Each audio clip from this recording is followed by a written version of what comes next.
Hello बच्चों, आपका स्वागत है हमारे द्वारा इस लेक्चर के अंदर। बच्चों देखो, आज हम पढ़ने वाले हैं भूगोल का थर्ड चैप्टर।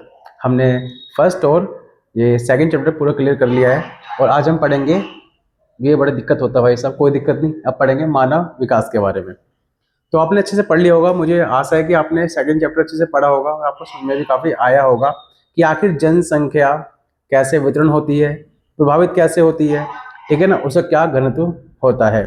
ठीक है, तो आज हम बिना देर करे थोड़ा आगे बढ़ते हैं। देखिए कि जैसे कि आज हम पढ़ने वाले हैं विकास। आखिर जैसे कि आप चैप्टर देखा होगा, चैप्टर नाम क्या है, मानव विकास, कि मानव का विकास कैसे होता है। चैप्टर की हेडिंग भी है और ये है ना, और इसका काफी इंपॉर्टेंट फंक्शन भी है। देखो, आप जब पढ़ोगे विकास के बारे में तो आप जान पाओगे कि आखिर विकास कहते किसे हैं, और खासकर मानव के बारे में हम कब कहेंगे कि ये मानव विकास हो रहा है। जैसे आप पढ़ रहे हो तो आपका विकास हो रहा है नहीं हो रहा, पता कैसे लगेगा, आओ देखते हैं। जैसे कि यहाँ पर एक परिभाषा दे रखी है हमें कि विकास का अर्थ केवल आर्थिक समृद्धि या धन का बढ़ावा नहीं होता। ऐसे नहीं है कि मान के चलोगे ये विकास का मतलब ये नहीं है कि आपकी जो आर्थिक समृद्धि हो रही है, आप अच्छा पैसा कमा रहे हो घर के अंदर, अच्छी आपकी इनकम है, तो ऐसा नहीं है। और हम ये भी मान सकते हैं विकास को कि जब धन है ना, आपको दिखाई दे धन, कि आपका धन बढ़ रहा है बहुत, अब बहुत सारे आपने बहुत सारे पैसे कमा लिया, आपकी लॉटरी लग गई तो आप क्या हो गए, अमीर हो गए, ऐसा भी नहीं होता। तो यानी फिर मतलब क्या है धन का, मतलब वास्तविक जो विकास है उसका मतलब क्या है विकास का। तो हम दोस्तों हम देखते हैं कि जो विकास का मतलब होता है वो होता है जीवन में सुधार। क्या होता है, जब किसी व्यक्ति के जीवन में सुधार आता है तो समझ लो उसका विकास हो रहा है। दूसरा क्या है, उनके विकल्पों में वृद्धि। अगर आपके विकल्प में वृद्धि आ रही है, मान के चलो आज आप पढ़ रहे हो, आपको पढ़ काफ़ी अच्छा लगा, आपने सोचा सर आज हम बनेंगे, अब तो मैं अपनी एसएससी क्लियर करूंगा और मैं क्या करूंगा, पुलिस ऑफिसर बनूंगा। जो आप पुलिस ऑफिसर बनोगे तो क्या हुआ, आपके विकल्प में वृद्धि हो गई, अब विकल्प आ गया ना आपके पास एक, और आपने सोचा सर मैं आज मतलब कि मुझे मन कर रहा है कि मैं टीचर ही बन सकता हूँ, तो अब जो टीचर बनोगे वो भी क्या है, आपके विकल्प में वृद्धि हो गई। क्लियर है ना। तो जैसे आपके विकल्प में वृद्धि होती है, समझ जाओ कि आपका विकास हो रहा है। आप पढ़ाई कर रहे हो तो पढ़ाई का मतलब क्या है, आपका विकल्प में वृद्धि करना। जब आपके विकल्प में वृद्धि हो रही है तो आपका क्या हो रहा है, विकास हो रहा है और जीवन में सुधार भी हो रहा है। अगर आपके जीवन में सुधार हो रहा है, विकल्प बढ़ रहे हैं काम करने के, समझ जाना कि विकास आपका हो रहा है। और वो इस चैप्टर क्या है दोस्तों, इस चैप्टर की थीम भी है। तो मानव विकास क्या हो गया, पता लग गया आपको, और इसकी अवधारणा क्या है, इसी विचार पर आधारित है कि ये लोगों के जीवन में गुणवत्ता। अब गुणवत्ता माने क्या होते हैं, क्वालिटी। ये हो गया थोड़ा, देखो यहाँ पे क्या गुणवत्ता लिखा है ना, इसकी मीनिंग क्या है, क्वालिटी। अगर गुणवत्ता में बदलाव, गुणवत्ता यानी क्वालिटी आपकी बढ़ रही है, रहन सहन की प्रक्रिया बढ़ रही है, रहन सहन बढ़ रहा है, आपका अच्छा हो रहा है, आप अच्छे से पढ़ पा रहे हो, ठीक है ना, आपको सारी सुविधा मिल रही है जो पढ़ने में ठीक है, तो गुणवत्ता बढ़ रही है। और उनकी क्षमता और स्वतंत्रता पर केंद्रित है, और साथ में क्या आपकी क्षमताएं भी बढ़ रही हैं। देखो, अगर आप में जब आप पढ़ते हो तो क्या हो रहा है, आपकी क्षमताएं बढ़ रही हैं कि आज मैं ये नहीं मैं वो बन सकता हूँ, मैं बहुत सारे विकल्प हैं, क्षमताएं बढ़ रही हैं और स्वतंत्रताएं बढ़ रही हैं। लेकिन ऐसा भी ना हो कि सामने ये कहा जाए कि आप भाई पढ़ तो लिया, आप ये नहीं बनोगे, तो मानव विकास मापन नहीं हो रहा। कभी कभी होता है ना, कोई लड़कियां पढ़ गई अच्छी खासी, और घर वाले कह रहे हैं कि भाई तुम ये नहीं कर सकते, तुम्हारी शादी होने वाली है, तो पढ़ लिख गई, अच्छी क्षमता है, लेकिन क्या स्वतंत्रता नहीं है, तब ये ध्यान है विकास आपका नहीं हुआ। तो विकास डिपेंड क्या है, आप पता लग गया। देखो दोस्त, क्वेश्चन कैसे आएगा कि विकास का अर्थ क्या होता है, तो विकास का अर्थ केवल समृद्धि ही नहीं है, धन का बढ़ना ही नहीं है। वास्तविक अर्थ क्या है विकास का, कि मानव के जीवन में विकल्प में वृद्धि होना ही मानव विकास कहलाता है। इतना आप ध्यान से लिख सकते हो एग्जाम के अंदर। समझ में आ गया, आगे बढ़ते हैं। अब देखो यहाँ पर पता रखा कि अब देखो क्वेश्चन आता है आपके पास कि भाई वृद्धि और विकास में क्या अंतर है। अब बहुत लोग क्या सोचते हैं कि वृद्धि विकास एक ही होता है। जैसे अब देखो, देखा होगा आपने कि वृद्धि को बोलते हैं इंग्लिश में ग्रोथ, और बोलते हैं डेवलपमेंट। तो लोग कभी सोचते हैं कि भाई जो विकास होता है ना, वृद्धि यानी इंग्लिश में तो लोग ज़्यादा यूज़ करते हैं, ग्रोथ हो रही है भैया आपकी, ग्रोथ हो रही है, और डेवलपमेंट सेम ही सेम है, ऐसा नहीं होता।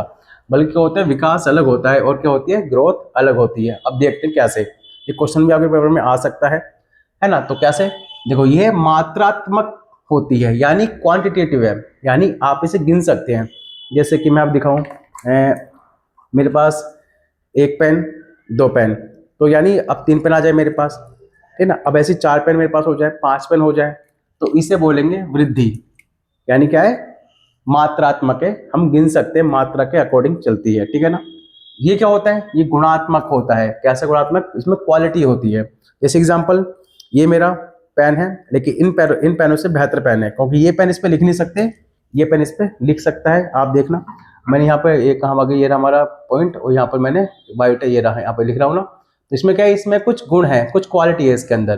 तो ये है आपकी क्वालिटी वाला, डिपेंड करता है, यानी है ना, क्वालिटेटिव होता है, यानी गुणात्मक होता है, गुण होते हैं इसके अंदर, ठीक है ना। तो ये आपका क्या है, ये मात्रात्मक होता है, ये गुणात्मक होता है, इसमें क्वालिटी होती है, इसमें क्या होता है, क्वांटिटी होती है इसके अंदर। दूसरा, जैसे एग्जांपल मान के चलो कि आपकी एज बढ़ रही है, अब वो दोस्त है, उसकी एज बढ़ रही है, अच्छा खासा हो गया, मुस्कुंडा टाइप का, ऊँट हो गया, बड़ा हो गया, अच्छा खासा है ना, लंबा है, लेकिन क्या है, जो देखी जाए लंबाई के हिसाब से बढ़ गया, तो क्या यानी उसकी वृद्धि हुई, ग्रोथ हुई उसकी, गिन सकते हो, ठीक है। लेकिन क्या वो उस हिसाब से दिमाग नहीं बढ़ पाया उसका, उस लंबाई के हिसाब से दिमाग नहीं बढ़ पाया, तो यानी कि विकास नहीं हुआ, क्या हो गया, वृद्धि होगी उसमें। क्लियर हो गया आपको, आगे देखते हैं इसका मूल्य। अब देखो ये क्या है, अपने आप में ये सकारात्मक नकारात्मक हो सकता है, क्या हो सकता है, सकारात्मक हो सकता है और नकारात्मक भी हो सकता है, लेकिन ध्यान रखना ये इसकी वैल्यू हमेशा एक ही रहेगी, ये सकारात्मक भी होगा, नकारात्मक नहीं होगा, यानी ये जो होगा वो हमेशा सही ही होगा, ये सही भी हो सकता है और गलत भी हो सकता है ना। मतलब क्या होगा, नकारात्मक भी होगा और सकारात्मक हो सकता है, ये ओनली सकारात्मक होगा, नकारात्मक नहीं होगा। जैसे कि अब आप अच्छा घर बना रहे हो, तो अच्छा घर बना रहे हो तो हर चीज़ में बड़ी बड़ी चीज़ रखोगे, भाई ये चीज़ होनी चाहिए, वो चीज़ होनी चाहिए, ये चीज़ होनी चाहिए। आपने एक छोटा सा घर बनाया, भले छोटा घर था, लेकिन उसमें सारी फैसिलिटी आपने कर दी, तो यानी क्या हो गया, वो विकास है। लेकिन आपने घर बनाया और आपने बहुत सारी उसके अंदर फैसिलिटी नहीं दी, बहुत से कमरे दे दिए, तो है ना, एक घर बना उसमें बहुत सारे कमरे हैं, लेकिन इतनी फैसिलिटी नहीं है उसके अंदर, फैसिलिटी नहीं है तो नकारात्मक है, ठीक है ना। लेकिन बहुत सारे कमरे बन गए तो हम सकारात्मक कह सकते हैं, लेकिन हम ये नहीं कह सकते कि वास्तव में वो उसका विकास हुआ है। जैसे आपके स्कूल है, स्कूल में कैसे बहुत सारे स्कूल हो सकते हैं, गवर्नमेंट स्कूल, तो ये वृद्धि है, ग्रोथ है गवर्नमेंट स्कूल में, बहुत सारे गवर्नमेंट के हॉस्पिटल्स है ना, ग्रोथ तो है। कभी कभी क्या होता है, किसी गवर्नमेंट में ढंग से फैसिलिटी नहीं मिल पाती बढ़िया से, तो हम ये नहीं कह सकते कि हर एक गवर्नमेंट स्कूल और हर एक है ना गवर्नमेंट अस्पताल अच्छा होता है, कुछ कुछ अच्छे होते हैं, क्योंकि जहाँ पर क्वालिटी अच्छी होती है। क्लियर है यहाँ पर, आगे देखते हैं, उदाहरण देख लेते हैं। किसी शहर की जनसंख्या 1 लाख से 2 लाख हो जाना, ठीक है ना। अगर किसी देश की जनसंख्या 1 लाख से 2 लाख हो गई, तो यानी कि वृद्धि हो रही है, लेकिन जनसंख्या बढ़ने के साथ साथ आवास, शिक्षा, स्वास्थ्य सुविधाएं सुविधाओं में सुधार होना। अब यहाँ जनसंख्या बढ़ गई, तो यानी क्या हो गया, क्वांटिटी बढ़ी है, लेकिन उस जनसंख्या के अकॉर्डिंग फैसिलिटी नहीं बढ़ पा रही, तो क्या है, वहाँ विकास नहीं हो रहा। स्कूल पढ़ रहे हो आप, सरकारी स्कूल है ना, अच्छे है, क्लासेस है, बेंच, सब कुछ है उसके अंदर, लोग बढ़ रहे हैं अति, है ना। आप देख रहे हो आपके क्लास में कितने होते हैं, 100 बच्चे होते हैं, लेकिन 100 बच्चों पे एक टीचर होता है, देख रहे हो। तो यानी कि हम कह सकते हैं कि संख्यात्मक क्या हो रही है, एक ग्रोथ तो हो रही है गवर्नमेंट स्कूल के अंदर, लेकिन क्या हो रही है, लेकिन उस हिसाब से फैसिलिटी नहीं मिल पा रही स्टूडेंट्स को जो होनी चाहिए। अब ग्रोथ बहुत ज़्यादा है तो क्लास ज़्यादा होनी चाहिए, टीचर टाइम पे आना चाहिए, ठीक है ना। और साथ में क्या है, वहाँ पर आपके लिए लाइब्रेरी होनी चाहिए, पढ़ लो बैठ के, बुक्स भी होनी चाहिए वहाँ पर। तो क्या हो रहा है, जैसे कि आप देखोगे संख्या बढ़े तो फैसिलिटी बढ़नी चाहिए, तो इसे बोलते हैं दोस्तों विकास। आगे, यह विकास का एक हिस्सा से देखो, यह विकास का एक हिस्सा हो सकता है, लेकिन यह विकास का पर्याय नहीं हो सकता। भाई पैसा कम, जैसे यहाँ पे क्या बोले, देखो समझना, यह विकास का एक हिस्सा हो सकता है, लेकिन यह विकास का पर्याय नहीं, और पर्याय माने उस जैसा नहीं हो सकता। देखो आप पैसा कमा रहे हो ये वृद्धि है, ग्रोथ हो रही है, आपके पैसा कमा रहे हो, लेकिन उस पैसे को सही जगह नहीं रख रहे, नहीं लगा रहे, ना शिक्षा में लगा रहे हो, ना अपने जीवन में लगा रहे हो ठीक से, जिससे जीवन आपको बेहतर बन सके, बस कमाए जा रहे हो। तो देखो विकास के लिए, अगर हम देख अच्छे बेहतर जीवन के लिए पैसा जरूरी है, लेकिन ये नहीं कह सकते पैसा ही सब कुछ है, ठीक है ना। तो ऐसे ही बता रखा है यहाँ पर कि विकास का, ये विकास का एक हिस्सा हो सकता है, पैसा जरूरी है, ग्रोथ भी जरूरी है, स्कूल भी जरूरी है, लेकिन ये एक पक्ष है, लेकिन फैसिलिटी नहीं आ रही, ये गलत हो जाएगा। तो यहाँ बता रखा है विकास तब तक नहीं हो सकता जब तक कि जीवन की वर्तमान दशाओं में सकारात्मक परिवर्तन ना हो। अगर आपकी वर्तमान दशाओं में जैसे आप रह रहे हो उसमें परिवर्तन हो रहा है, कैसा, सकारात्मक, सब बढ़िया हो रहा है, भले आप छोटे घर में रहते हो लेकिन सुविधा पर्याप्त है आपके लिए, तो यानी कि और आपका विकास हो रहा है। कोई बड़े घर में रह रहा है लेकिन उसको ये सुविधा नहीं मिल पा रही जैसे वो चाह रहा है, जैसे शांति मिल पा रही हो, शांति नहीं मिल पा रही उसे, है ना, मतलब पीसफुल एनवायरनमेंट है वो नहीं मिल पा रहा, है ना, और अकेले एकांत में बैठा हुआ है ना, कोई बात करने वाला नहीं है, तो हम कहेंगे कि भाई वो परिवर्तन, सकारात्मक परिवर्तन नहीं आ रहा, तो ऐसा नहीं है, ठीक है ना। तो आपको पता लग चुका होगा कि वृद्धि विकास में क्या अंतर होता है। आगे बढ़ते हैं हम। हमारा देखते हैं भाई, अब कि ये मानव, देखो क्वेश्चन दोस्तों यहाँ से भी आता है कि मानव विकास की अवधारणाएं क्या हैं, मतलब मानव विकास को हम कैसे देखते हैं, और ये बताया किसने मानव विकास के बारे में कि भाई ऐसा मानव विकास होता है। दोस्तों हम देखते हैं कि यहाँ पर एक व्यक्ति आता है, उसका नाम है डॉक्टर महबूब उल हक। ये कौन है दोस्तों? ये था एक अर्थशास्त्री, कहाँ का? पाकिस्तानी, ठीक है ना। यानी 1990 में इन्होंने ये अवधारणा दी, क्या दी इन्होंने? एक अवधारणा दी कि आखिर मानव विकास होता क्या है, कि मानव विकास कैसे हो सकता है। ये बताया किसने? डॉक्टर महबूब उल हक ने। दोस्तों ध्यान रखना, जैसे मैं आपको बता रहा हूँ ना, ये चीजें लिखी हुई हैं, आपको ठीक वैसी फॉर्म में लिखना है, ठीक है ना। ज्योग्राफी काफी इजी होती है, बस आपको जब क्वेश्चन 5 नंबर का आता है तो 5 पॉइंट लिखने होते हैं। लेकिन ज्योग्राफी में एक बात होती है, वो फैक्चुअल होती है, फैक्ट पर चलती है आप, ठीक है ना।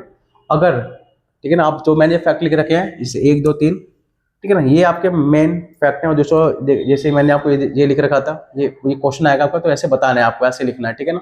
दूसरा परिचय आप पूछेगा मानव विकास किससे कहते हैं, तो आप ऐसे लिख सकते हो, ठीक है ना।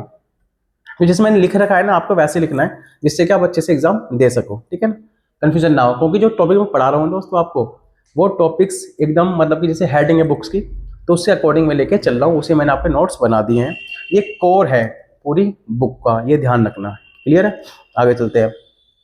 तो हाँ भाई, जो मानव विकास किसने बताया? ये बताया डॉक्टर महबूब उल हक ने बताया 1990 में। नाम याद रखना, कौन? डॉक्टर महबूब उल हक। कहाँ के रहने वाले थे? पाकिस्तान के रहने वाले थे। अच्छा, तो उन्होंने बोला कि भाई विकास का संबंध लोगों के विकल्पों में विस्तार से है। क्या बोला उन्होंने? कि भाई जो संबंध है ना विकास का, वो क्या है? विकास का संबंध किससे? लोगों के विकल्पों से है। अगर लोगों के विकल्पों में क्या हो रहा है? विस्तार हो रहा है, तभी क्या होगा? तब हम मानेंगे कि विस्तार मतलब विकास हो रहा है। यानी जब व्यक्ति के विकल्प बढ़ रहे हैं, आप कह रहे हो कि मैं एक से एक चीज कर सकता हूँ, मैं ये भी कर सकता हूँ, वो भी कर सकता हूँ, तो यानी आपने पढ़ाई करी होगी अच्छे से, तो आपको मतलब महारत हासिल होगी हर चीज के अंदर। जैसे एग्जाम्पल, आपने 10th अच्छे से पढ़ी, आपने मान लो चलो आर्ट्स अच्छे से पढ़ी है, अब आर्ट्स में आप ज्योग्राफी पढ़ी, तो आप क्या कहोगे? भाई मैं जाऊंगा ज्योग्राफी वाली फील्ड में जाऊंगा, मैं तो अच्छे से, मैं टीचर बनूंगा यार मैं तो। आपने पॉलिटी अच्छी पढ़ी, भाई मैं यार पुलिस वाला बनूंगा पक्का यार, काफी अच्छी पॉलिटी है, पॉलिटी है मेरी, पक्का मैं IAS ऑफिसर बनूंगा, क्योंकि मुझे, मैं नेता बन सकता हूँ, ठीक है, टीचर बन सकता हूँ। तो ऐसे जो आपके ऑप्शन खुल रहे हैं, पढ़ने के बाद तो खुल रहे हैं, तो यानी साफ साफ बोल रहा है यहाँ पर जाके, जब विकास संबंध किससे है? लोगों के विकल्पों में वृद्धि से। अगर आपके विकल्प बढ़ रहे हैं, तो जरूरत नहीं किसी पूछने की आपको कि भाई मेरा विकास हो रहा है नहीं हो रहा, तो आप खुद ही समझ जाओ कि हाँ भाई विकास मेरा हो रहा है, क्योंकि मैं सोच पा रहा हूँ, मैं ये भी कर सकता हूँ, वो भी कर सकता हूँ, ठीक है ना। ध्यान रखना, आपके ऑप्शन बन रहे हैं तो, ताकि वे आत्म सम्मान के साथ एक लंबा और स्वस्थ जीवन जी सके। अब देखो, जब विकल्प बढ़ेंगे आपके, तो आप कोई जॉब करोगे अच्छी सी, कोई नौकरी करोगे बढ़िया, या अपना बिजनेस खोलोगे आप, या गवर्नमेंट जॉब करोगे, तो क्या होगा? आप एक लंबा जीवन जी सकते हो और स्वास्थ्य जीवन जी सकते हो। ये हो गया हमारा विकास क्या है डॉक्टर महबूब उल के अनुसार। आप सिंपल एंड में लिखना कि विकास का संबंध डॉक्टर महबूब उल हक के अनुसार, विकास का संबंध लोगों के विकल्पों में वृद्धि से या विस्तार से है। क्लियर हो गया? आगे चलते हैं। अच्छा, दो दो है, ये हो गया हमारा क्लियर। हाँ, अब हुआ क्या, एक और जनाब हमारे पास आए, और उनका नाम था प्रोफेसर अमर्त्य सेन। क्या नाम था उनका? प्रोफेसर अमर्त्य सेन। तो इन्होंने भी क्या करा, इन्होंने मानव विकास में एक क्या दिया, अपना महत्वपूर्ण योगदान दिया कि आखिर है क्या उनके अनुसार मानव विकास। उन्होंने बोला कि भाई जो मानव विकास है ना, ये मुख्य उद्देश्य क्या है? मनुष्य की स्वतंत्रता में वृद्धि होना मानव विकास कहलाता है। कहने की ये भी ठीक कह रहे हैं भाई, क्योंकि जब आपकी स्वतंत्रता होगी तभी तो आप कुछ चयन कर पाओगे, सोच पाओगे, विकल्प अवसर को तलाश पाओगे। अगर आपके जीवन में स्वतंत्रता नहीं है, तो आप विकल्प कैसे समझ पाओगे? विकल्प आप चूज ही नहीं कर सकते, आप पे बहुत सारे विकल्प हो ही नहीं सकते, क्योंकि आपको पाबंदी रख रखी है। अब ये केस हो सकता है कहने की लड़कियों के उसमें, सब लड़कियां देख रही हैं, तो आप समझ सकते हो कि आप कर दो बहुत कुछ सकते हो, सक्षम हो आप करने में, लेकिन घर से फ्रीडम नहीं मिल पाती। तो हम कहीं ना कह सकते हैं कि भाई मानव विकास में मतलब मानव विकास रुकावट हो रहा है कहना कि व्यक्ति का। क्यों? क्योंकि उसे पर्याप्त स्वतंत्रता नहीं मिल पा रही। तो उन्होंने छोटे मोटा मोटा बोल दिया, जब व्यक्ति के जीवन में स्वतंत्रता नहीं होती, तो मानव विकास अवरुद्ध हो जाता है या रुक जाता है। तो यानी अब ये क्या हो गया, इनका अकॉर्डिंग क्या है? अब तो प्रोफेसर अमर्त्य सेन के अकॉर्डिंग ये हो गया कि मनुष्य की स्वतंत्रता में वृद्धि होना ही मानव विकास कहलाता है। डॉक्टर महबूब उल हक के अनुसार क्या हो गया कि विकल्प में वृद्धि होना ही मानव विकास कहलाता है। तो अमर्त्य सेन स्वतंत्रता में वृद्धि, और डॉक्टर महबूब-उल-हक विकल्पों में वृद्धि। क्लियर हो चुका है। आगे चलते हैं। हाँ, अब बात करते हैं। देखो भाई, यहाँ पर आता है मानव विकास के 4 स्तंभ। मानव विकास के 4 स्तंभ यानी 4 पिलर जिसपे मानव विकास टिका हुआ है। अब एक 4 स्तंभ कैसे होते हैं? देखो, आपका घर भी टिका हुआ है 4 स्तंभों पे, तो अच्छा खासा बैलेंस बन जाता है। ठीक है ना। अगर 4 स्तंभ अच्छे हैं तो मानव विकास भी अच्छे से चल होगा। अब 4 स्तंभ कौन से हैं वो हम एक बार देखते हैं। देखो भाई, एक है समता। समता का देखो, समता का अर्थ क्या है? इसका अर्थ है कि प्रत्येक व्यक्ति को लिंग, जाति या किसी अन्य भेदभाव के बिना उपलब्ध अवसरों का तक समान पहुंच प्राप्त हो। यानी हम व्यक्ति के साथ कोई भी, हम सिंपल वर्ड में देखें एक बार तो हम इतना ही लिखेंगे, मानव विकास के 4 स्तंभों में से एक स्तंभ कौन सा है? समता। हर एक व्यक्ति को किसी भी आधार पर, हर एक व्यक्ति को, प्रत्येक व्यक्ति को किसी भी आधार पर उसके साथ भेदभाव ना किया जाए, तो ये कहलाता है समता। पहला पॉइंट समझ में आ गया आपको? समता क्या है? किसी व्यक्ति के साथ किसके आधार पर, है ना। मानव विकास के 4 स्तंभ में कौन सा है? समता के। समता का मोटिव क्या, मतलब क्या हो गया इसका? कि किसी व्यक्ति के साथ कोई भी चीज के खिलाफ भेदभाव नहीं किया जाए। यानी वो को चाहे हम जेंडर ले सकते हैं कि लड़का लड़की, जाति हो, स्टेटस हो सकता है, लड़का है ना, तुम्हारी जाति कौन सी है, या आय, भाई तेरी इनकम कम है, तू कहाँ छोटा मैं कहाँ बड़ा, ठीक है ना। तो ये कुछ नहीं होना चाहिए। तो जाके हम कह सकते हैं कि भाई मानव विकास हो रहा है। अगर जिस देश में, जिस क्षेत्र में, जिस घर में वहां पर समता नहीं होती तो वहां पर उस व्यक्ति विकास भी संभव नहीं होता। ठीक है ना। तो मैं आपसे भी ये चाहूंगा कि देखो, आप बड़े बच्चों, 12th में आ चुके हो, तो देखो एक व्यक्ति को आप किसी के साथ भी ना अपने साथ होने दो, न किसी साथ करो क्या भेदभाव। ठीक है ना। जिससे कि व्यक्ति के ऊपर असर ना पड़े इन चीज़ों का। तो ये चीज़ क्या होती है, सीधे लोगों के दिमाग पर टच होती हैं कि उसने मुझे ऐसा कह दिया, मेरी जाति ऐसे है, मैं छोटा हूँ या मैं लड़की हूँ, इसलिए मुझे परेशानी झेलनी पड़ती है। आजकल देखोगे आप कि यूट्यूब पर या इंस्टाग्राम पर, तो आजकल क्या करते हैं लड़कियाँ, बहुत सारे वो डालती हैं, स्टेटस डालती हैं और कहती हैं कि भाई मैं लड़की हूँ, यही सबसे बड़ा वो मेरा दुख है ना, ये दुख है मेरे जीवन में, वो दुख है। तो ऐसा कुछ नहीं होना चाहिए। सबको जो समान अवसर मिलेंगे, समता मिलेगी, तो शायद कोई ऐसा नहीं सोचेगा। ठीक है ना। आगे देखते हैं। सतत पोषणीयता विकास। सतत पोषणीयता, अब ये क्या होता है? सस्टेनेबिलिटी। यानी इसका अर्थ होता है कि हम उपलब्ध अवसरों का इस प्रकार प्रयोग करें आने वाली पीढ़ियों के लिए भी अवसर बने रहे। यानी हम ये बोलेंगे, देखो एक सस्टेन है, सस्टेन माने का होता है रुकना, स्टेबल। कौन सा? सस्टेन। इंग्लिश में सस्टेन माने का मतलब, अब मान चलो रुका हुआ, स्थिर हो वो चीज, तो उसको बोला गया इंग्लिश, हिंदी में सतत पोषणीयता विकास। यानी हम देखें आज के लोग क्या कर रहे हैं, बड़ी मात्रा में पेट्रोल यूज कर रहे हैं, ठीक है ना, और पोल्यूशन बहुत ज्यादा कर रहे हैं। तो उससे क्या हो रहा है, जो आने वाली पीढ़ी होगी उसे दुख दर्द तो झेलना पड़ेगा। ठीक है ना। और दूसरा, हमें जब अत्यधिक मात्रा में पेट्रोल यूज कर रहे हैं, है ना, तो उससे क्या हो रहा है, खत्म भी होगा आगे जाके। तो हम अपनी पीढ़ी को ये दिखा पाएंगे, भाई देख रहा है, जब कहीं तुम लैब में जाओगे, घूमने जाओगे, तो साइंस म्यूजियम में एक पर है ना, एक कुछ डिब्बा रखा होगा, बोतल रखी होगी, उसमें पेट्रोल पीले कलर का रखा होगा। तो अब ये कहोगे, भाई देख, जब हम छोटे थे ना तो ये पानी टाइप का होता था, इसे डालते थे हम बाइक के अंदर, तो बाइक चलती थी। तो ऐसी नौबत ना आ जाए। और देख रहे तो ब्लैक रखा हुआ है साइंस म्यूजियम में, वो कोयला कहते हैं भाई, पहले बहुत ज्यादा हुआ करता था, तो हम इससे आग जलाया करते थे, या है ना, या फिर बिजली बना करते थे हमारे टाइम में। तो ये नौबत ना आ जाए। यानी हमें क्या करना है, इसका मतलब ये हो गया कि भविष्य को या भविष्य की पीढ़ियों को ध्यान में रखते हुए विकास करना। ठीक, क्लियर हो गया ना। भविष्य की पीढ़ियों को ध्यान में रखते हुए विकास करना। ऐसा नहीं कि हमने बहुत सारे पेड़ उजाड़ दिए और हम कह रहे हैं कि पीढ़ी जो हमारी आ रही है, हम कह रहे हैं बहुत गर्मी हो चुकी है यार, ये हो रहा है वो हो रहा है ना, मौसम बदल रहे हैं। तो इसका मतलब ये हो गया कि हमने परवाह नहीं करी थी ना भविष्य की, हमने क्या किया, बहुत से पेड़ उजाड़ दिए। इसका मतलब ये कहता है कि भाई अगर तुम 4 पेड़ काटोगे ना, अगर तुम 1 पेड़ काटोगे, 4 पेड़ काटो, तो दुगने पेड़ लगाओ उसके। तुमने 1 काटा, 2 लगाओ, 4 काटे 8 लगाओ। ठीक है ना। तो ये हो गया हमारा, जिससे कि आने वाली पीढ़ी को दिक्कत ना हो सके। तो इसका सिंपल मीनिंग है इसका सतत पोषण विकास का, कि भविष्य की पीढ़ियों को या इतना लिख सकते हो, भविष्य को देखते हुए विकास करना, जिससे कि आज के तौर पर उनके, है ना, उनके अवसर में कटौती ना हो, है ना। तो यहाँ पर लिख रखा है।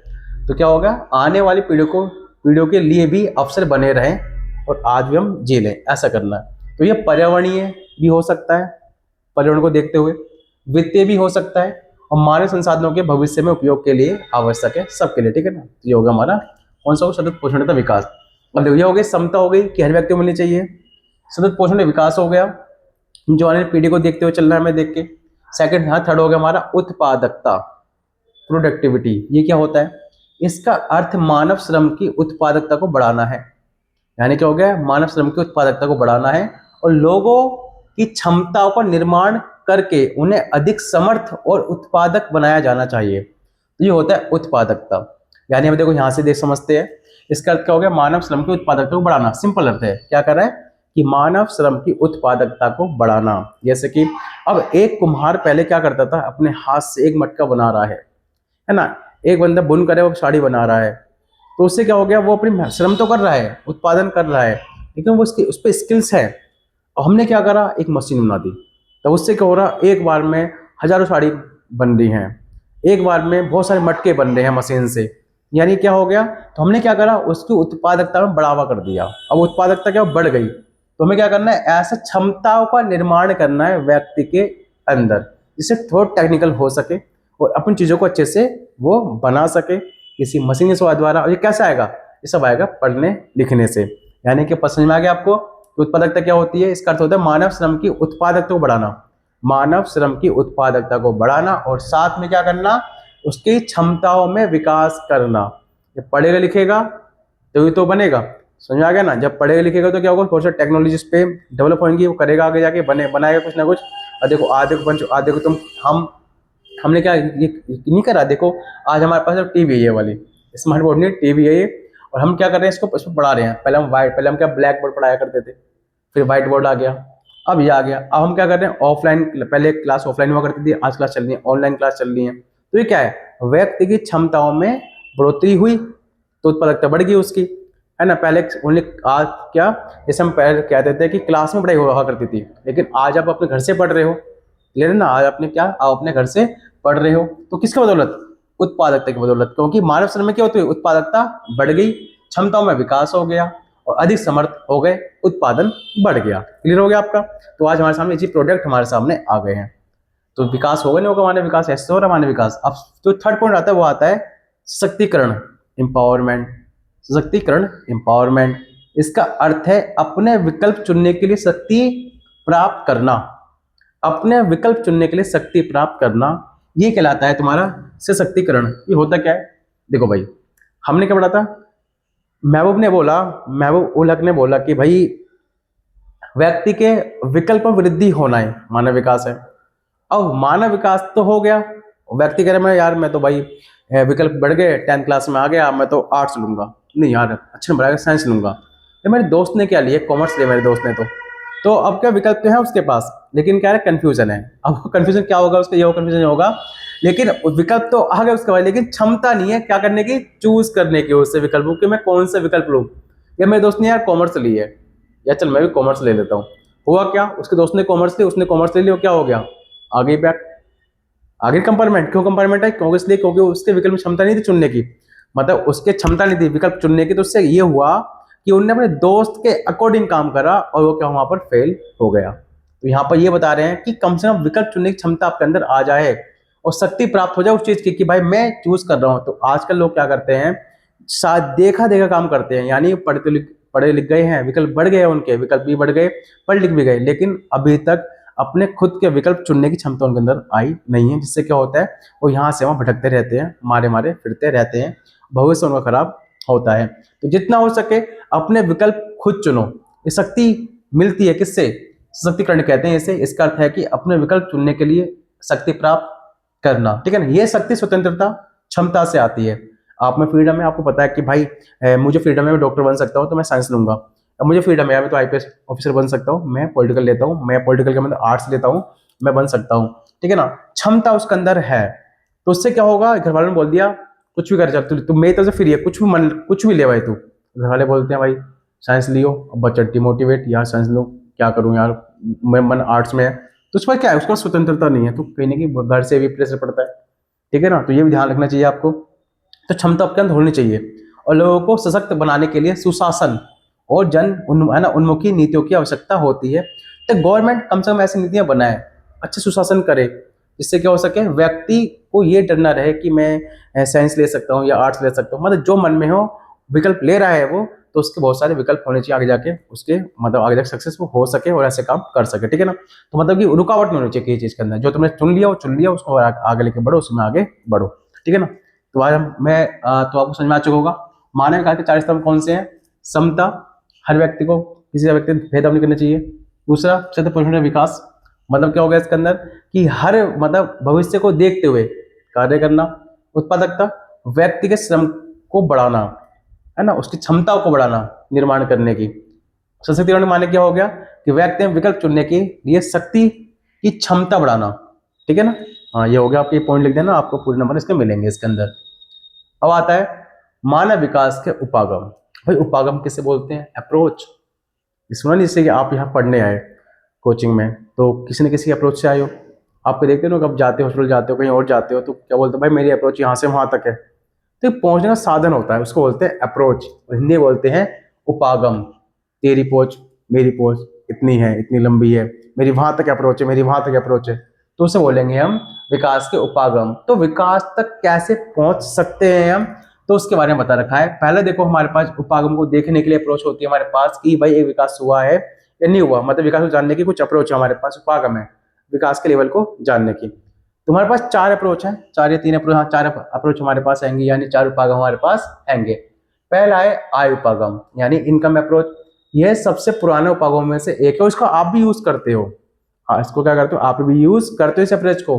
कई पुराना उपागम है, जैसे एग्जाम्पल देखो कि किसी के पापा की सैलरी है अब 50 से 60 हजार रुपए पर मंथ है, और आपके पापा की सैलरी 15 से 10 हजार पर मंथ है, तो आप ऑटोमेटिक सोचोगे कि यार मेरा दोस्त कितने मजे में रहता होगा, है ना, उसकी पापा की सैलरी इतनी है, हर सुविधा मिलती होगी। तुमने क्या अनुमान लगाया? तुमने अनुमान लगाया उसकी फैमिली की इनकम से, है ना, भले वो कैसे भी रहता हो, दुखी रहता हो, कैसे भी रहता हो, वो उसे ही पता है, लेकिन तुमने अनुमान लगा लिया यार उसका सैलरी इतनी है तो बहुत सारे सुख उसको मिलते होंगे, सुख सुविधा मिलती होंगी बहुत सारे उसे, तो आपने देख लिया, ठीक है ना।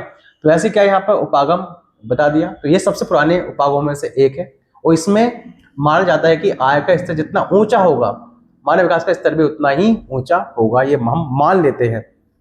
ये भी अप्रोच है भाई, कहीं ना कहीं ये ठीक बात भी है। जिसकी इनकम अच्छी होगी तो उसकी, समझो ना, तो व्यक्ति भी खाना उसका स्तर काफी अच्छा होगा, क्योंकि उसके लिए आराम से कोई चीज खरीद सकता है, अच्छे हॉस्पिटल में जा सकता है ना, अच्छे हॉस्पिटल में जा सकता है, अच्छी एजुकेशन प्राप्त कर सकता है, ठीक है। तो ये चीज भी होती है।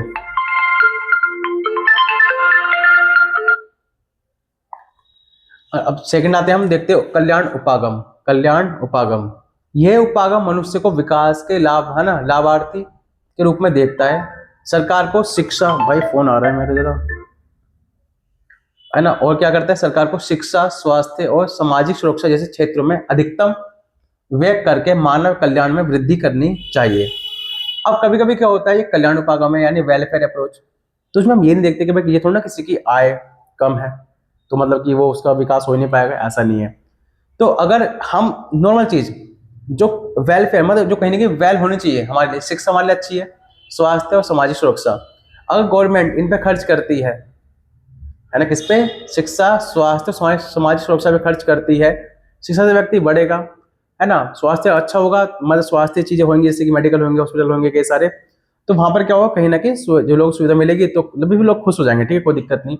समाज सुरक्षा, जब व्यक्ति सुरक्षा में शांति आएगी, दंगे वंगे नहीं होंगे, तो व्यक्ति भी खुश रहेगा अपने घर में, आराम से कहीं भी जा सकता है, कहीं तो ज्यादा इनकम ना होना तब भी ये चीज चलेंगी, तब भी चलेंगे। तो ये क्या होता है, अगर इसमें अधिकतम गवर्नमेंट क्या करती है, इसमें वृद्धि करती है, इसमें चीजें लेके आती है, तब भी क्या होता है, हम उस देश को भी अच्छा मानते हैं।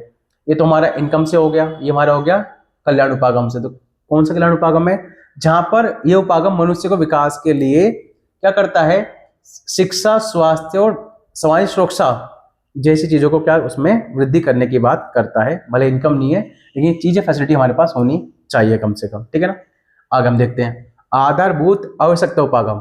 ये बात करता है बेसिक नीड्स की, या बेसिक जो नीड्स होने चाहिए वो हमारे, जैसे एग्जांपल अब देखो हमने जो नापी हैं वो 6 तरह के नीड्स होते हैं जो बेसिक हैं। जैसे क्या हो गया, आपका स्वास्थ्य हो गया, शिक्षा हो गया, भोजन हो गया, जलापूर्ति। जलापूर्ति क्यों, देखो आप देखो आज बोतल मिलती है बिस्लेरी की, 20-20 रुपए मिलती है, 30-50 रुपए मिलती है हर जगह, तो क्या है, पानी बिक रहा है, देखो पानी कमी नहीं है, भारत हमारा पानी वाला देश है, नदी वाला देश है भारत हमारा।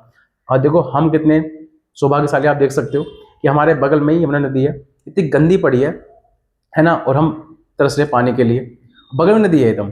तुम्हारे दुर्भाग्य है कि मतलब नदी का पानी नहीं पी सकते, है ना। और देखो नदी हमारे बगल में बह रही है, किसी पुस्तक के आसपास देखोगे आप, है ना, दिल्ली में। तो दिल्ली वाले कितने सौभाग्यशाली हैं देखो अपने आप में मतलब नदी का पानी उनके पास है, फिर भी क्या है, ये सौभाग्य है भाई, पता नहीं कौन से कर्म करे होंगे, है ना। तो भाई, है ना, तो यहाँ पे 6 न्यूनतम आवश्यकताओं की पहचान की गई है। तो इन्हें पूरा करने के लिए हम क्या करते हैं, ये बताया किसने, ये बताया ILO ने, यानी अंतर्राष्ट्रीय श्रम संगठन ने इसको क्या प्रस्तावित किया है कि भाई कम से कम 6 न्यूनतम आवश्यकताएं होनी चाहिए। इसके बेस पर हम क्या करते हैं, इसको बोलते हैं आधारभूत आवश्यकता उपागम। स्वास्थ्य, शिक्षा, भोजन, जलापूर्ति, स्वच्छता और आवास की ये बात करता है। और इसके बेस पर हम देखते हैं कि जैसे मानव विकास हो रहा है या नहीं हो रहा। अगर किसी देश की आय कम है, कोई दिक्कत नहीं, तो क्या हो, कल्याण उपागम कम से कम हो, कम से कम वहां पर, है ना। या फिर ये वाला हो कि मतलब कम से कम व्यक्ति को जो आधारभूत आवश्यकताएं हैं मिल सके। स्वास्थ्य, शिक्षा, भोजन, जलापूर्ति, स्वच्छता और आवास की बात ये करता है, ठीक है ना। तो ILO का अकॉर्डिंग क्या है, 6 न्यूनतम आवश्यकता की पहचान की गई है, ठीक है ना। अब हम देखते हैं लास्ट वाला, क्षमता उपागम। देखो भाई, क्षमता क्या है, इस उपागम का संबंध प्रोफेसर, है ना, प्रोफेसर अमर्त्य सेन से है। तो प्रोफेसर ने, अमर्त्य सेन ने ये कहा है कि भाई एक व्यक्तिगत तर्क देते हैं कि मानव विकास का मुख्य केंद्र बिंदु कौन सा है, मनुष्य की क्षमता का निर्माण करना। अगर व्यक्ति का हमने उसकी क्षमता को निर्माण कर दिया तो भाई मानव विकास खुद ब खुद हो जाएगा। आप पढ़ रहे हो और आपकी कुछ क्षमताएं हैं करने का, हमने क्या किया, उसको डेवलप कर दिया। इसे आप चैप्टर पढ़ रही है वाला, तो क्षमताएं बढ़ रही हैं आपकी। आपको जब क्वेश्चन पेपर आएगा, ये क्वेश्चन आप लिखोगे, मैं देखो मानव विकास के 4 स्तंभ कौन से, उपागम कौन से हैं, आपने 4 उपागम ये उपागम लिख दिए, तो अब क्षमता बढ़ेगी, नंबर अच्छे आ गए, है ना। तो यानी नॉलेज बढ़ रही है ना आपकी, जब नॉलेज बढ़ेगी पेपर में अच्छे नंबर लाओगे, फिर अलग कुछ करोगे आगे जाके। तो यानी कि अब जब आपका निर्माण होगा, क्षमता होगा, तो ताकि वह संसाधन पहुंच है ना, बना सके, और जो आपको बनना है वो आप बन जाओगे। तो यानी क्या होगे, हमारी क्षमताएं बढ़ेंगी तो हम अपनी क्षमताओं के अकॉर्डिंग जो हमें बनना है हम बन जाएंगे वो चीज़, है ना। जो हमें सक्सेस पॉइंट हमारे जो तुमने रख रखा है अपना कि मैं पुलिस वाला बनना है, मुझे नेता बनना है, जो भी आपने सोच रखा हो, सपने अपने वो पूरे आपके हो जाएंगे। कब होंगे, जब क्षमता का निर्माण होगा। तो कौन कहता है, ये कहता है ना, क्षमता उपागम दिया किसने, प्रोफेसर अमर्त्य सेन ने। तो ये क्वेश्चन याद रखना आप कि क्षमता उपागम किसने दिया है, तो आप बोलोगे प्रोफेसर अमर्त्य सेन ने क्षमता उपागम दिया है। कितने उपागम होते हैं हमारे, 4 होते हैं, आय उपागम, कल्याण उपागम, आधारभूत आवश्यकता उपागम और क्षमता उपागम होते हैं। तो है ना, ठीक है ना, आगे बढ़ते हैं हम। तो भाई अब आता है मानव विकास का पैमाना, यानी मानव विकास का मापन। हम कैसे नापते हैं मानव विकास को, सामने वाला कितना आगे बढ़ गया है, एक देश कितना आगे बढ़ गया है, ठीक है ना। तो ये विकास का क्या मापन है, क्या पैमाना है विकास का, तो हम देखते हैं मानव विकास के लिए। तो मानव विकास को मानव विकास सूचकांक के द्वारा मापा जाता है। तो क्या होता है, ह्यूमन डेवलपमेंट इंडेक्स, HDI। ये क्या होता है, जिस तरह से आपको रिजल्ट मिलता है अपना 10th का, 12th का, आप देखो, आप 12th में आए तो रिजल्ट मिला होगा ना 11th का, आपको आप पास हो चुके हो भाई साहब, खुशी है आपको, पास हो गए आप 11th से करके आप 12th में आ चुके हो, कितने, ठीक है ना। तो ये क्या है अपने आप में, ये आपका रिपोर्ट कार्ड है। तो ऐसे क्या होता है, पूरे देश का रिपोर्ट कार्ड होता है, उसे बोलते हैं HDI, ह्यूमन डेवलपमेंट इंडेक्स, कि किस देश में एक व्यक्ति विकास हो रहा है या नहीं हो रहा है, ये उसका इंडेक्स है, ये उसका रिजल्ट है HDI, ठीक है ना। तो इसे देता कौन है, इसे देता है UNDP, संयुक्त राष्ट्र विकास कार्यक्रम, यूनाइटेड नेशन डेवलपमेंट प्रोग्राम, देखना डेवलपमेंट प्रोग्राम।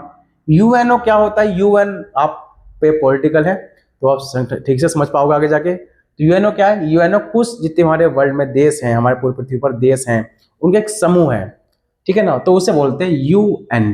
तो यू हो गया यूनाइटेड नेशन डेवलपमेंट प्रोग्राम, संयुक्त राष्ट्र विकास कार्यक्रम, ठीक है। ये क्या करता है, ये सभी देश मिलकर इन्होंने एक संगठन बना रखा है अपना।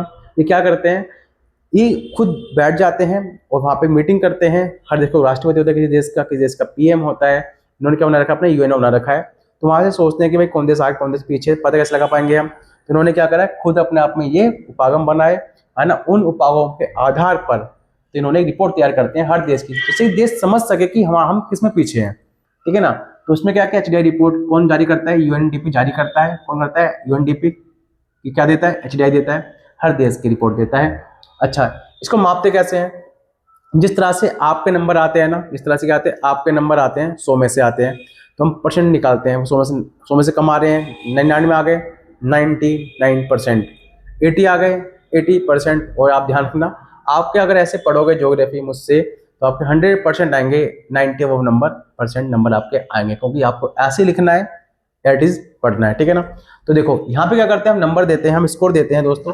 जो हम स्कोर देते हैं वो देते हैं 0 से लेकर, है ना, 1 के एवरेज में, 0 से 1 के, यानी जो नंबर, अब 0 से क्या होगा, 0 के 1 में क्या होगा, 0.1 होगा, 0.2 होगा, 0.8 होगा, तो ये 0.9 भी होगा। और 0.9 का मतलब क्या है, 0.9 का मतलब ये हो जाएगा कि 0 के वो एकदम करीब है, अगर 1 पॉइंट जोड़े तो पूरा 1 बन जाएगा। समझ में आ रहा है ना क्या कह रहा हूँ। देखो जगह आपका जैसे ये 0 है ना, ये 0 की लाइन होगी, ये 0, ये हमारा क्या हो गया, 1 हो गया।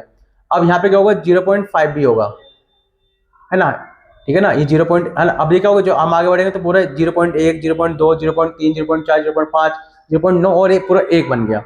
तो हमने ऐसे कर रखा है, जो 1 के नजदीक होगा, जिसको मार्क्स मिले होंगे 1 के नजदीक, या 0.1 मिला होगा या 8 मिला होगा, और किसी को मार्क्स मिले हैं 0.1, 0.2 के मार्क्स, है ना, और किसी को मध्य मिले हैं 0 से ये मार्क्स मिले आगे। तो यहाँ पर 3 कैटेगरी के देश हो गए, 3 कैटेगरी के, ये तो बहुत नीचे वाले हो गए, लिखा है ना, ये 0 से 1 के बीच के स्कोर पर आधारित होता है। 1 के जितना करीब स्कोर होगा, मानव विकास स्तर उतना ही उच्च होगा, यानी जो उसके नजदीक होगा, इसके पास होगा, 1 के 0 पॉइंट, है ना, 0 पॉइंट मतलब 1 के पास होगा, वो उतना ही क्या होगा, अधिक होगा। तो इस तरह हम देखो अब क्या होता है कि हमने क्या कर रखा है, इसके 3 मुख्य प्रमुख संकेत हैं, जो 3 बिंदु है इसके, आप हिसाब से आपको पता लग चुका होगा कि हम किस नंबर देते हैं, यूएनडीपी नंबर देता है 0 और 1 के बीच में नंबर देता है, ये ध्यान रखना।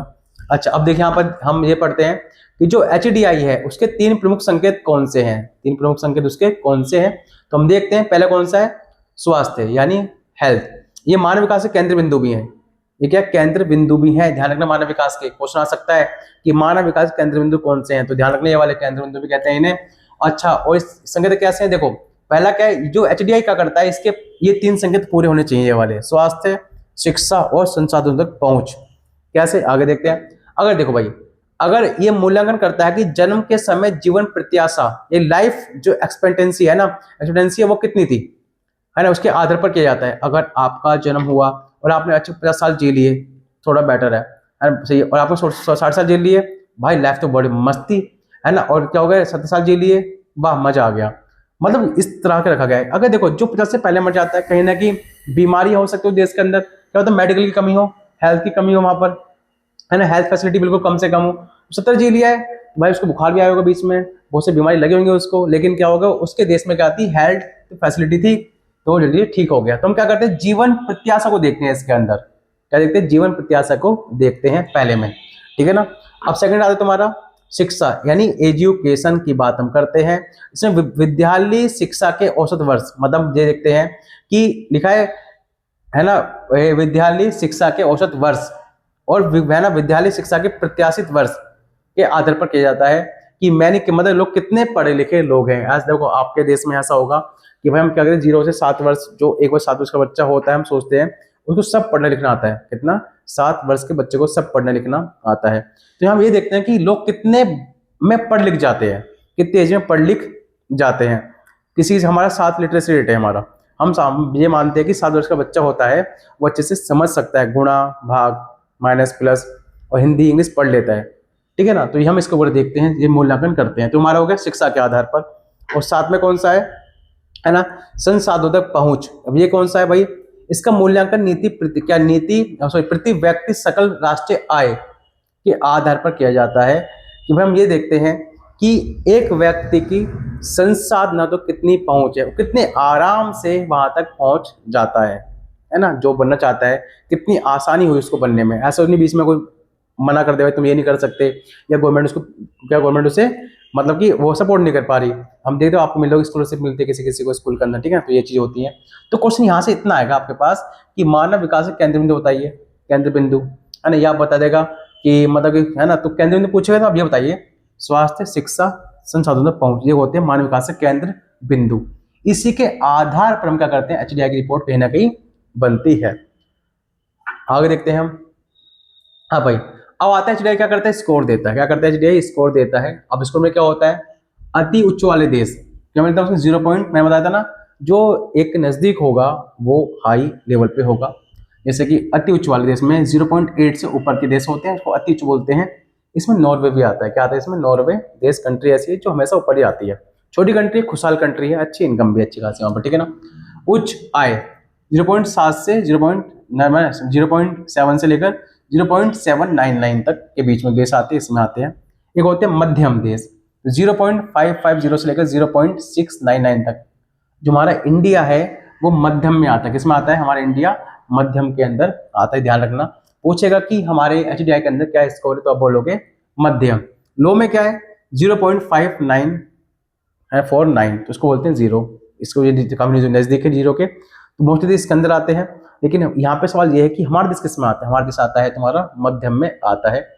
तो ये चैप्टर खत्म हुआ और मुझे आशा है कि आपने चैप्टर को समझ लिया होगा और बने रहिए चैप्टर पर, ठीक है ना। तो आगे हम पढ़ेंगे, इसे नेक्स्ट चैप्टर पढ़ेंगे, उसमें मिलते हैं आपसे।